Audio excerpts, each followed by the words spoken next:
All right, we're back. I get a little crazy during the breaks, but then I just go right back to the normal mellow guy. This really isn't how I act during the day, but the seniors can't have me bouncing off the wall. They need the focus, the easy tone. Stephanie, you and I are hyper, so why don't you start discussing how awesome the museum is, your collections, what do you have coming up?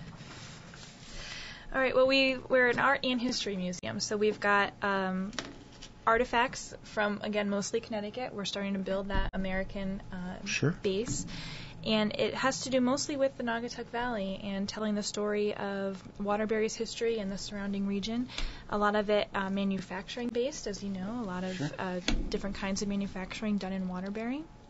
And we've got a really interesting and interactive history exhibit. It's great for kids. They come in, there's some activities they can do, there's oral histories on telephones, so there's an interactive aspect to the history exhibit, which I think is a great draw for families. And educational. Absolutely. Right. Yep. There's all of the games have a base in what's going on in the exhibit around it, which is fantastic. And then we've got upstairs, we've got exhibits with contemporary art, 19th century art, landscapes, portraiture, a lot of influential people from, again, the Naugatuck Valley and the region, and again, we're starting to build that base of American art, and we've got the Thayer Cohen collection, which used to be on display for appointment viewing only because it was American art. We couldn't put it out in the gallery. It was didn't not part of our mission. With the mission statement, exactly. Sure. And there are some beautiful pieces. One of them by let's see, what is Take your time. Podhast. Edward Podhast. It's a beautiful beach scene. It's very impressionistic, and the strokes are beautiful. I love the piece. I was just shown it the other day by our curator.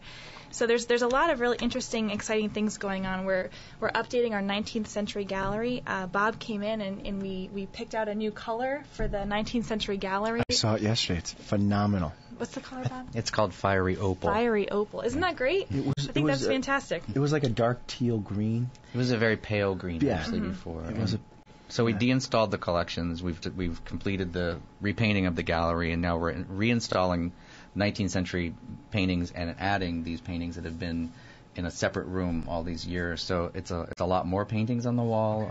It's telling a different story. We've changed the orientation, and it has this major impact as you walk into the room. It just sort of pops out at you. Right. So this is just the beginning of many new and additional changes that we're going to be doing throughout the museum over the next several months. Well, that's clearly why you're here. Is Marie was so fantastic for so long. Now there's a little changing of the guard.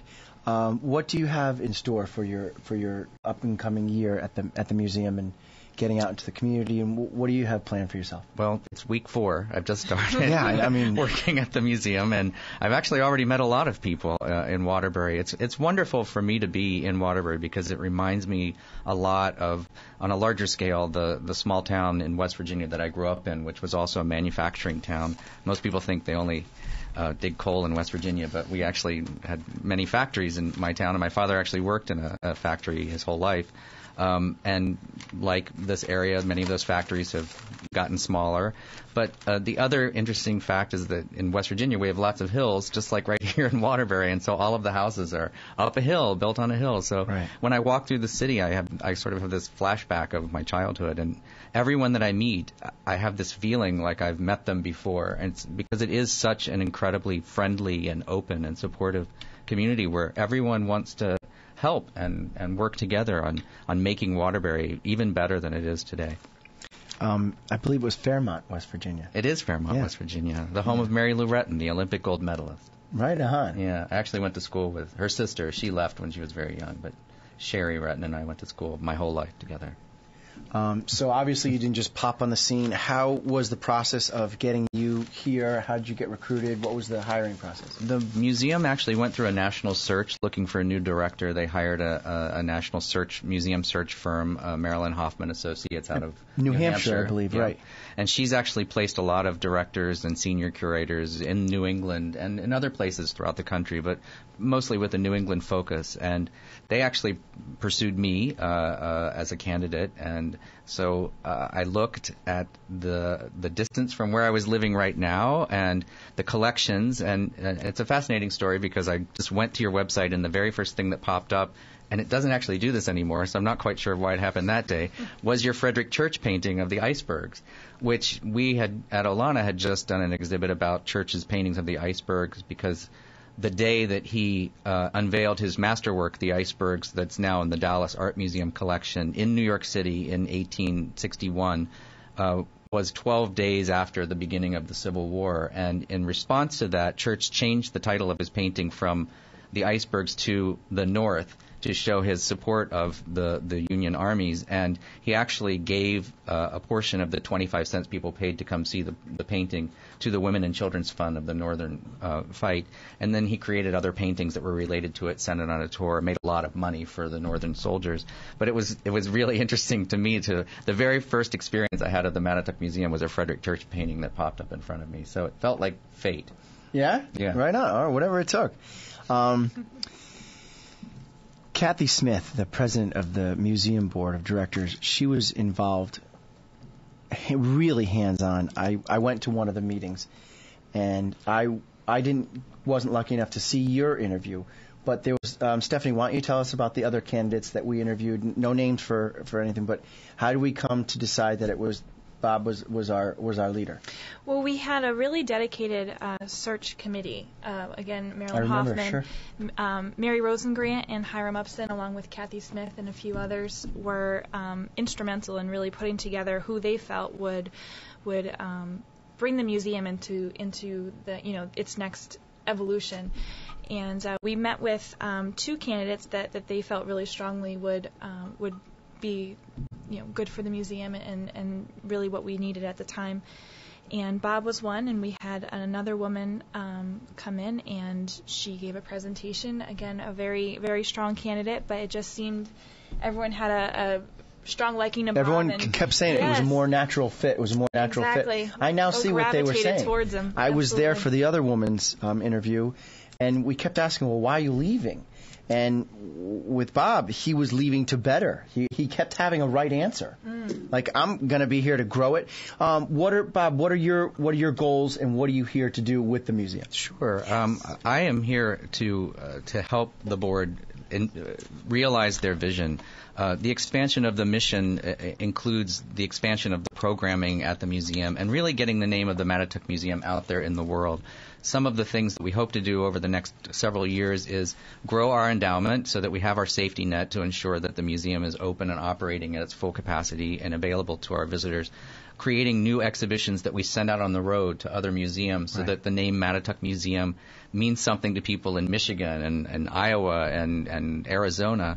And really reaching out to our community and beyond so that we have a sort of a network of support and interest in what the Mattituck Museum has to offer, which is such an enormous amount of history of our area and Connecticut and New England as it was growing from colonial times to contemporary times. So now is your time to reach out. Listeners out there, hear him loud and clear. Go ahead, nice and slow. Sure. I'm not sure what I'm saying. You're going to reach out to the community, get them to help you. We need the community to support what we're doing through their stories, through their experiences, through their history that they have in their own closets and attics about their experience here in the Naugatuck Valley.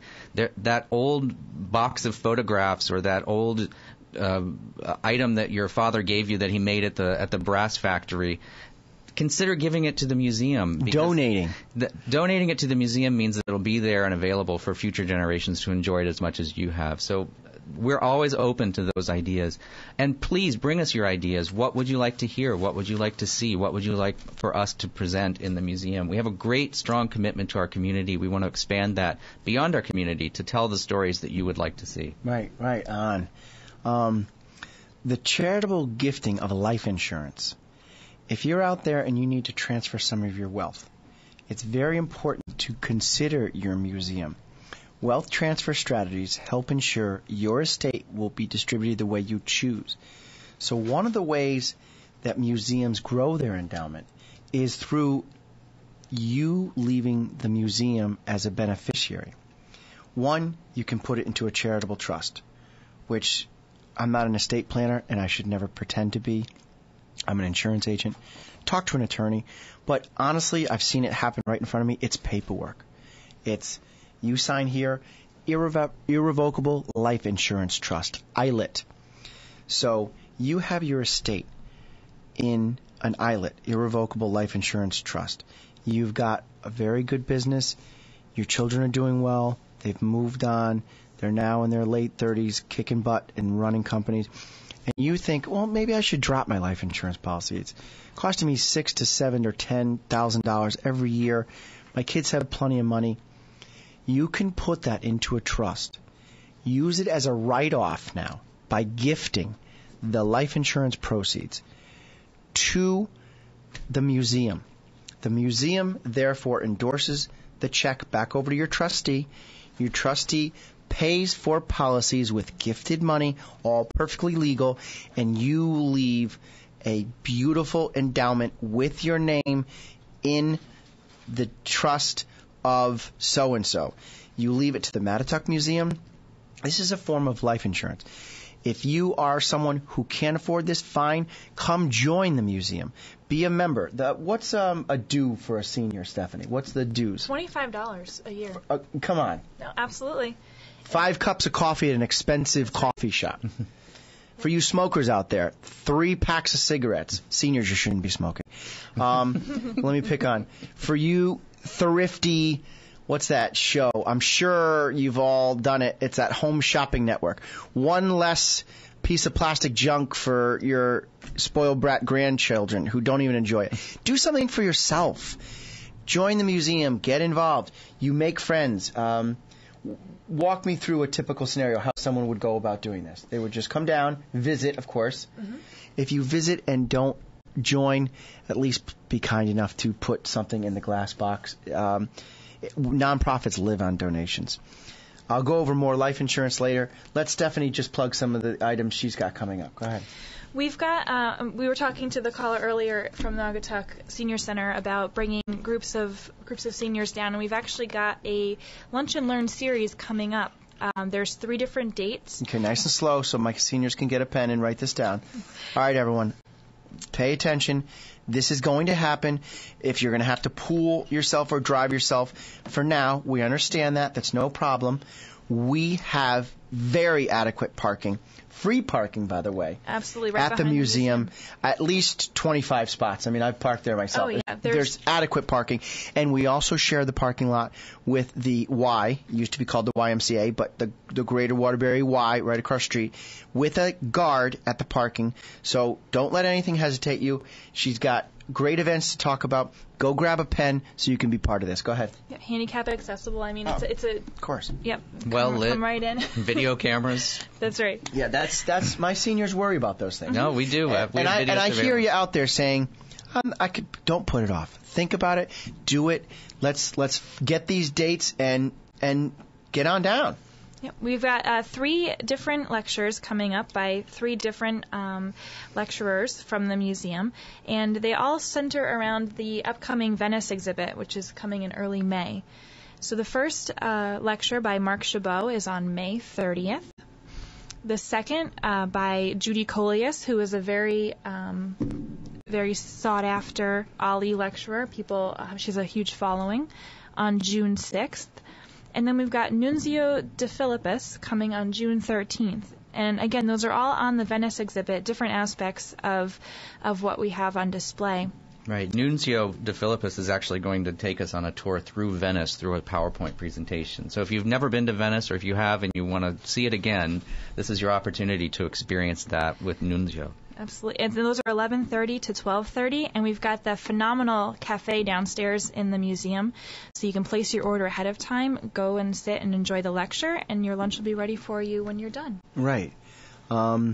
And so a senior could be ready for that. What would a typical sandwich be if they're a senior and they're local? There's actually a great deal going for museum members and Ollie members, seniors. It's $6.50 for a sandwich or a salad. It comes with a drink and your cookies and chips. So yeah, it's very affordable. That's affordable, and it's an elegant dining room. I've eaten there several times. Mm-hmm. Food's great. Absolutely. And if you can't make one of those 3 lectures, we also offer for groups just a luncheon tour option. So you set up an appointment with our education director, and you can come down at any time and go through the exhibit with a group, and again enjoy lunch in the cafe. It's a great day out. Beautiful.